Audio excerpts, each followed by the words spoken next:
To insert an endnote directly below a specific text, you need to change the endnote location setting in Microsoft Word. So for this you need to place the cursor at the end of sentence or the paragraph where you want the reference numbers to appear, and then go to the reference tab on the top ribbon and click on this footnote. And here you need to select the endnotes and drop down this menu and select end of the section. And here you need to select the number format. So you can select either Roman numbers or you can either select the historic and the other section mark, etc. So I'll be selecting number, and here you need to start at 1 or 2, it's up to you. And for the numbering you need to click on this and continues and apply to changes only for this section and click insert, and you will see that your cursor is just below the paragraph with the one number.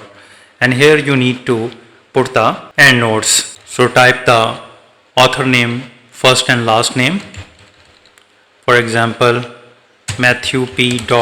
Walker, comma, and the title of the book, Why We Sleep, colon, and then give the article reference, for example Unlocking the Power of Sleep and Dreams, and open the bracket and type city and the place, for example New York, colon, place,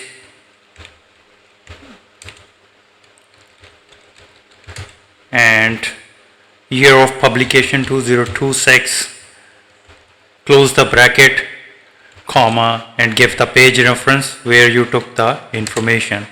And then you need to select this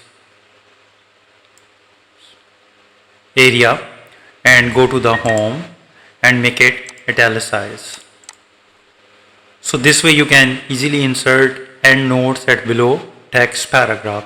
If you think this video is helpful, please support my channel. Thanks for watching.